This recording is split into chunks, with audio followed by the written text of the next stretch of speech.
အားလုံးပဲမင်္ဂလာပါခင်ဗျာအားလုံးပဲမင်္ဂလာပါဒီနေ့မှာတော့ကျွန်တော်ကနေပြီးတော့ဒါ Grand Opening တစ်ခုပေါ့ဒါ Travel and Tourism Company တစ်ခုရဲ့ Grand Opening ကိုတော့မှာဖြစ်ပါတယ်အခုတော့ကျွန်တော်တို့ဒီရုံးတည်ရှိတဲ့နေရာဖြစ်တဲ့ကျွန်တော်ဟောဒီမှာဟုတ်ပါတယ်ခင်ဗျာဒါ Dali Luxury Travel and Tourism LTD Grand Opening ဖြစ်ပါတယ်ရောက်ရှိနေများကတော့ဒါ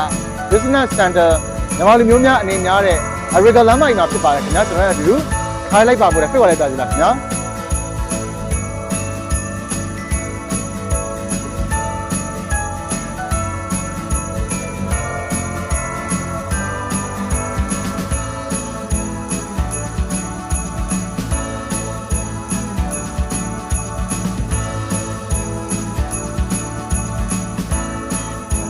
ဟုတ်ကဲ့ပါအခုဆိုလို့ရှိရင်တော့ဒါကျွန်တော်က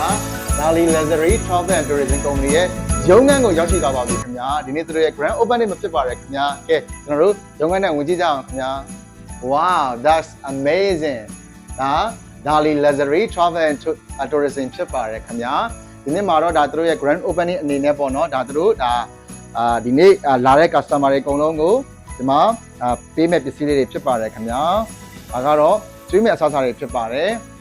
ဒီမှာကတော့ဒါကျွန်တော်တို့ပေါ့နော် Dali Luxury Travel and Tourism မှာကျွန်တော်တို့ရနိုင်မဲ့ package တွေဖြစ်ပါတယ်ခင်ဗျာUAE Visa Service Global Visa Assistant Flight and Hotel Booking ဒါသူတို့ရှိမှာရနိုင်တဲ့ service တွေဖြစ်ပါတယ်ခင်ဗျာ Dali Luxury Travel and Tourism LLC ရဲ့ရုံးခန်းပဲဖြစ်ပါတယ်ခင်ဗျာ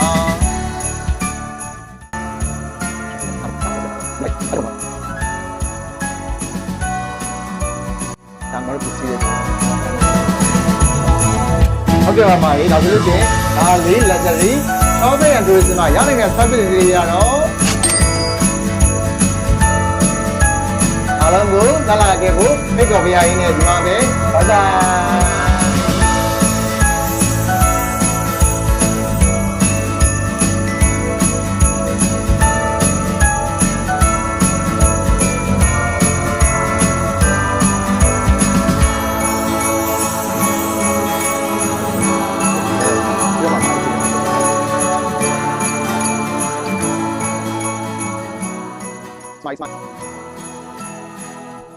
Smile. Dali Luxury Travel and Tourism ကနေကြိုဆိုပါရစေ။အားလုံး supporting လုပ်ပေးလို့ကျေးဇူးအများကြီးတင်ပါတယ်ရှင်။